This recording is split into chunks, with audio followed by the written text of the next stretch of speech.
Operation हेरॉफ 2 में कई पाकिस्तानी सैनिकों को मार गिराया। इनसे पाकिस्तान के रक्षा मंत्री ख्वाजा आसिफ की भी सिट्टी पिट्टी गुम हो गई। उन्होंने कहा कि बीएलए के लड़ाकों के पास वो अत्याधुनिक राइफल और थर्मल हथियार हैं जो पाकिस्तान के पास नहीं है। ख्वाजा के मुताबिक बीएलए के पास स्पेशल नाइट विजन डिवाइस तक है, बल्कि उन्होंने तो यहां तक कह दिया कि बलूच लड़ाकों के आगे पाकिस्तानी सेना अपाहिज दिखाई देती है। पाकिस्तानी रक्षा मंत्री का ये कबूलनामा ये बताने के लिए काफी है कि बलूचिस्तान कैसे पाकिस्तान के हाथों से अब निकलता जा रहा है। कुदरत ने बलूचिस्तान को अपनी नियामतों से नवाजा है। सिंध विश्वविद्यालय की एक रिपोर्ट के मुताबिक बलूचिस्तान में प्राकृतिक गैस, तेल, तांबा, सोना, लोहा, जस्ता, क्रोमाइट, जिप्सम, कोयला, मार्बल और ग्रेनाइट जैसे बहुत सारे खनिज मिलते हैं। सिर्फ रेको तिक में अकेले सोने तांबे का इतना बड़ा खजाना बताया जाता है जिसकी कीमत $1 ट्रिलियन बताई जाती है। वहीं बलूचिस्तान में 2280 मेगावाट बिजली तैयार होती है, लेकिन उसके हिस्से में 700 से 800 मेगावाट बिजली ही आती है। बलूचिस्तान में आलम यह है कि 56% लोग बिजली के बिना रहते हैं, यानी आज भी अंधेरे में। वहीं पूरे पाकिस्तान में इस्तेमाल होने वाली गैस का 17% हिस्सा अकेले बलूचिस्तान से आता है, लेकिन उसको इस्तेमाल के लिए 7% ही मिलता है। जबकि पाकिस्तान का संविधान कहता है कि जिस इलाके में गैस निकलती है उसे पहले इस्तेमाल के लिए मिलनी चाहिए। उसी तरह सोने चांदी की खदानों से जुड़े सेंदक प्रोजेक्ट में बलूचिस्तान के लोगों को 20% हिस्सा देने का वादा था, जो वादा ही रह गया। इस भेदभाव और विषमता के खिलाफ ही बलूचिस्तान के लोगों ने बंदूक उठा ली। पाकिस्तानी सेना से त्रस्त आकर बीएलए के लड़ाकों ने मार्च 2025 में जाफर एक्सप्रेस ट्रेन को हाईजैक कर लिया था। तब ट्रेन को छुड़ाने के लिए पाकिस्तानी सेना को स्पेशल ऑपरेशन चलाना पड़ा था। वो ट्रेन क्वेटा से पेशावर जा रही थी। उस घटना ने पाकिस्तानी हुकूमत और फौज की चूल्हे हिला दी।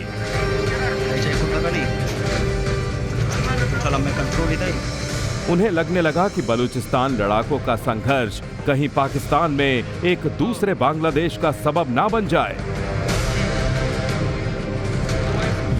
आप याद कीजिए कि 2016 में प्रधानमंत्री नरेंद्र मोदी ने बलूचिस्तान का सवाल लाल किले से उठाया था।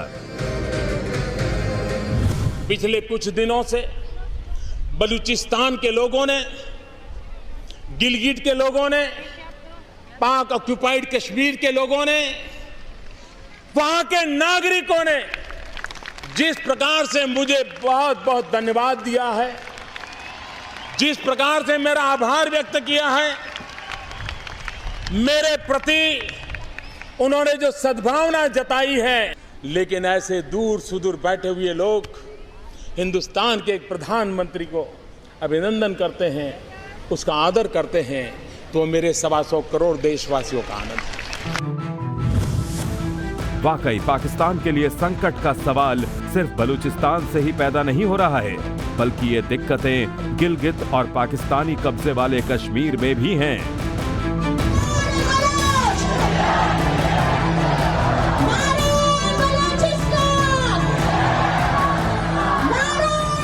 दरअसल पाकिस्तान के कब्जे वाले कश्मीर में आम लोगों के लिए जिंदगी की बुनियादी सुविधाएं जुटाना भी मुश्किल हो गया है। महंगाई सर पर सवार है, बत्ती गुल रहती है, मोबाइल और इंटरनेट सेवा खस्ता हाल है। रोजगार के नाम पर लोगों के पास अब सरकार से उम्मीदें भी नहीं बची हैं। उस पर से पाकिस्तानी सरकार और सेना का जुल्म देखिए कि पीओके का दर्द मीडिया दिखा भी नहीं सकता। अगर किसी पत्रकार ने हिम्मत दिखा भी दी तो उसको सलाखों के पीछे पहुंचा दिया जाता है।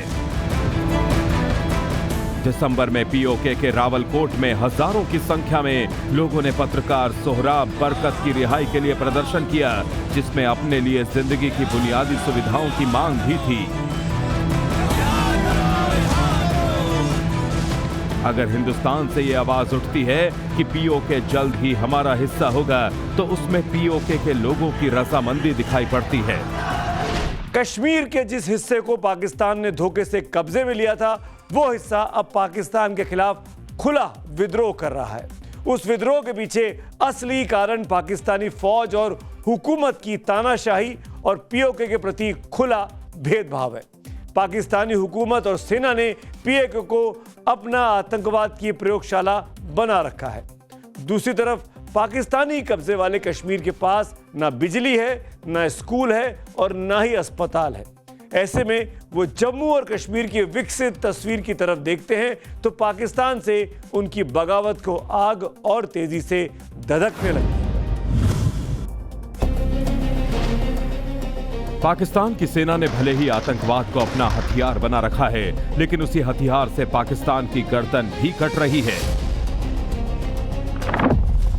ग्लोबल टेररिज्म इंडेक्स 2025 के मुताबिक बुर्किना फासो के बाद पाकिस्तान दुनिया का दूसरा सबसे आतंक प्रभावित देश बन चुका है, जबकि एक साल पहले यानी 2024 में आतंक प्रभावित देशों में पाकिस्तान चौथे नंबर पर था।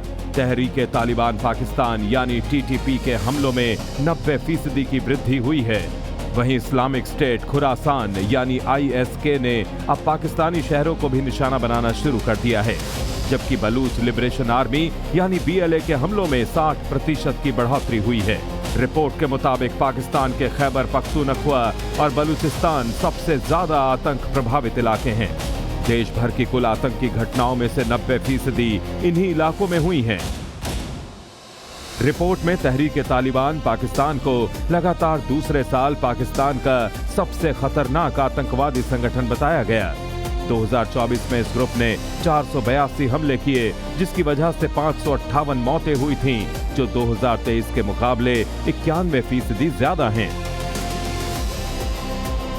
फिर भी देखिए कि पाकिस्तान आतंकवाद से लड़ने की जगह इसको भी मजहब के नाम पर अपना हथियार बनाता है और उसके निशाने पर होता है हिंदुस्तान। ये अनायास नहीं था कि Pakistani army chief general Asim Munir ने द्विराष्ट्रीय सिद्धांत पर नफरत वाला बयान दिया और उसके हफ्ते भर में पहलगाम में पाकिस्तानी आतंकियों ने धर्म पूछकर 26 लोगों की हत्या कर दी। पाकिस्तानी सेना और सरकार ने अपने यहां आतंकवाद को कुटीर उद्योग बना दिया था। उसका नतीजा 3 मार्च 2009 में श्रीलंकाई क्रिकेट टीम को झेलना पड़ा, जब पाकिस्तान के लाहौर में गद्दाफी स्टेडियम के पास श्रीलंकाई क्रिकेटरों को ले जा रही एक बस पर 12 बंदूकधारियों ने गोलीबारी की। श्रीलंकाई क्रिकेटर पाकिस्तानी क्रिकेट टीम के खिलाफ दूसरे टेस्ट के तीसरे दिन खेलने जा रहे थे। इससे दुनिया सन्न रह गई। पाकिस्तान ने 16 साल बाद भी आतंकवाद से पीछा नहीं छुड़ाया, लेकिन क्रिकेट में आतंकवाद वाली राजनीति भी घुसेड़ दी। एक वक्त था कि क्रिकेट में पाकिस्तान के नाम का डंका बजता था। 1992 में पाकिस्तान ने क्रिकेट का वर्ल्ड कप जीता था और उस जीत के हीरो थे कप्तान इमरान खान। इमरान खान बाद में राजनीति में आ गए, पाकिस्तान के प्रधानमंत्री तक बने, लेकिन उस वक्त ISI के चीफ रहे आसिम मुनीर से उनकी तनातनी बढ़ी तो उसकी कीमत आज तक इमरान खान चुका रहे हैं। जेल में पड़े हुए सड़ रहे हैं, लेकिन इससे ज्यादा पाकिस्तानी क्रिकेट टीम आसिम मुनीर की जिद, अहंकार और भारत विरोध की कीमत अब चुका रही है। T20 वर्ल्ड कप शुरू होने से हफ्ता भर पहले ही भारत पाकिस्तान मुकाबले को लेकर पाकिस्तान की नौटंकी शुरू हो गई। 15 फरवरी को श्रीलंका के कोलंबो में भारत पाकिस्तान के बीच मैच होना था, लेकिन मैदान में उतरने से पहले ही पाकिस्तान पीछे हट गया। ICC ने पाकिस्तान के इस कदम को खेल की मूल भावना के खिलाफ मानते हुए सख्त ऐतराज जताया। साथ ही ये भी कह दिया कि पाकिस्तान क्रिकेट बोर्ड ने कोई हल नहीं निकाला तो इसके अंजाम काफी बुरे होंगे।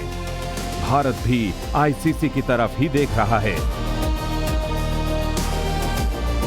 ये बड़ा ICC का स्टेटमेंट आया है जिसमें उन्होंने खेल भावना को लेकर कहा है, तो हम पूरी तरह ICC से सहमत हैं। जो ICC आपके साथ इंसाफ करेगा उसकी जरा इंतजार करिए, क्योंकि हो सकता है आपके ऊपर सैंक्शन भी लगे, आपके ऊपर जुर्माना भी लगे।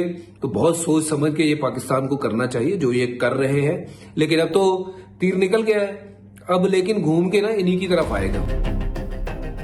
पाकिस्तान ये कह रहा है कि बांग्लादेश से अपनी दोस्ती और भाईचारा दिखाने के लिए नहीं खेल रहा है, जबकि जानकार मानते हैं कि वर्ल्ड कप के मैचों में भारत से खेलते हुए जिस तरह पाकिस्तान की मिट्टी पलीद होती है, उससे पाकिस्तान डर गया है।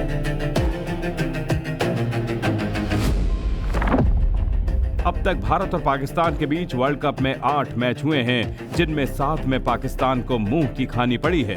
वैसे ही T20 वर्ल्ड कप की बात करें तो यहां भारत और पाकिस्तान के बीच 16 मुकाबले हुए हैं, जिनमें 12 में पाकिस्तान की करारी हार हुई है। तो पाकिस्तान का भारत के खिलाफ नहीं खेलने के फैसले को उसके डर से जोड़कर देखा गया। पाकिस्तान को मालूम है हिंदुस्तान के खिलाफ जीत नहीं सकता, तो मरता क्या ना करता, अपनी इज्जत बचाने को नहीं खेल रहा। हालांकि हमारे पास मौका था। ये तो भारत सरकार को अपनी विदेश नीति पे विचार करना पड़ेगा कि किस दिशा में विदेश नीति उनकी जा रही है। आप आगे बढ़कर के क्यों नहीं कहते? जब आपने ऑपरेशन सिंदूर के समय हमारे जवान और हमारे भारत के नागरिक मारे गए, बार बार आतंकी घटनाओं में हमारे जवान शहीद होते हैं, नागरिक शहीद होते हैं, उसके बाद क्रिकेट खेलने की जरूरत क्या है? ये क्रिकेट डिप्लोमेसी क्यों शुरू करना चाहते हैं आप? सीधे मना करिए, बिल्कुल नहीं खेलिए, नहीं खेलेंगे हम। पाकिस्तान ने भारत के खिलाफ मैच ना खेलने का फैसला करके अपने पैर पर कुल्हाड़ी मार ली है। अब हो सकता है कि आईसीसी वर्ल्ड कप से ही पाकिस्तान पर प्रतिबंध लगा दे। इसी तरह पाकिस्तान पर ग्रुप स्टेज से बाहर होने का भी खतरा है। हो सकता है कि पाकिस्तान सुपर लीग यानी PSL को आईसीसी से NOC ही ना मिले। इससे भी बड़ा सवाल है कि अगर नॉकआउट स्टेज में पाकिस्तान कहीं पहुंच गया और वहां उसकी भिड़ंत भारत से हो गई, तब वो क्या करेगा? और एक बड़ा सवाल यह है कि भविष्य में आईसीसी से मेजबानी मिलना मुश्किल हो सकता है। इसी कारण पाकिस्तानी खिलाड़ी भी पाकिस्तान की इस हरकत से खफा हैं। पाकिस्तान के आर्मी चीफ आसिम मुनीर ने पाकिस्तानी क्रिकेट बोर्ड के अध्यक्ष और पाकिस्तान के गृह मंत्री मोहसिन नकवी को अपने दफ्तर बुलाया था। खबर है कि वहां ना अपील ना दलील, सीधे मुनीर ने कह दिया कि पाकिस्तान भारत के साथ T20 वर्ल्ड कप में नहीं खेलेगा। पहले से भीख पर जीने वाले पाकिस्तान के मुनीर और शहबाज ने यह सोचा नहीं कि पाकिस्तान को आईसीसी ना सिर्फ टूर्नामेंट से बाहर कर सकता है, बल्कि ब्रॉडकास्टर 315 करोड़ का जुर्माना भी लगा सकता है। उसी तरह पाकिस्तानी क्रिकेट बोर्ड का 285 करोड़ रुपए का राजस्व फ्रीज हो सकता है। साथ ही रेवेन्यू शेयर में कटौती भी कर सकता है और 4.1 करोड़ का भागीदारी शुल्क भी गंवाना पड़ सकता है। तो क्या पहले से ही दाने दाने को मोहताज पाकिस्तान इस झटके को सहने के लिए तैयार है? पाकिस्तानी सेना और सरकार को फर्क नहीं पड़ रहा, लेकिन खिलाड़ियों को समझ में जरूर आता है। पाकिस्तान की माली हालत बेहद खराब है। पाकिस्तान की त्रासदी ये है कि उसको भारत से लड़ना है, लेकिन अपने देश की बदहाली से उसकी सरकार लड़ नहीं पा रही है। आज पाकिस्तान पर इतना भारी कर्ज है कि वो पाकिस्तान की कुल GDP का 70 से 80% के बीच है। जून 2025 तक पाकिस्तान पर कर्ज 80,60,000 करोड़ रुपए तक पहुंच गया था। इस विदेश कर्जे को बढ़ाने के लिए बार बार उसे बेल आउट पैकेज लेने पड़ रहे हैं। पाकिस्तान में हर दूसरी आबादी गरीब है। बेरोजगारी दर 7.1% है। महंगाई का आलम यह है कि आटा और चावल जैसी बुनियादी चीजों के दाम आसमान छू रहे हैं। इस खराब हालत के कारण ही 2025 में 7,60,000 से अधिक पाकिस्तानियों ने रोजगार की तलाश में देश छोड़ दिया। इसलिए जब भारत ने अमेरिका से ट्रेड डील की और ट्रंप का टैरिफ 18% पर आ गया, तो पाकिस्तान के लोगों का गुस्सा अपनी हुकूमत और फौज पर फूटने लगा। पाकिस्तान का हाल कितना बुरा है, इसका अंदाजा आप इस बात से लगा सकते हैं कि उसके नेताओं और सेना प्रमुख आसिम मुनीर ने देश को गिरवी रखना शुरू कर दिया है। कुछ हिस्सा चीन को दे रहे हैं तो कुछ हिस्सा अमेरिका को। अमेरिका और चीन के बीच आज पाकिस्तान का पूरा सिस्टम सैंडविच बना हुआ है। आलम यह है कि पाकिस्तान अपनी जरूरतों के लिए IMF, चीन और सऊदी अरब जैसे देशों पर निर्भर है। वहीं विदेशों में जाकर जो पाकिस्तानी कमाते हैं और पैसा भेजते हैं, उससे पाकिस्तान को सालाना $40 बिलियन आता है। इससे कुछ माली हालत सुधरती है और कुछ भीख का कटोरा लेकर दुनिया में पाकिस्तानी हुक्मरानों और आसिम मुनीर के घूमने से जिससे कुछ पैसे मिल जाते हैं। दुनिया की नजरों में पाकिस्तान का क्या हाल है, इसको आप पाकिस्तान के प्रधानमंत्री शहबाज शरीफ के इस कबूलनामे से समझ सकते हैं।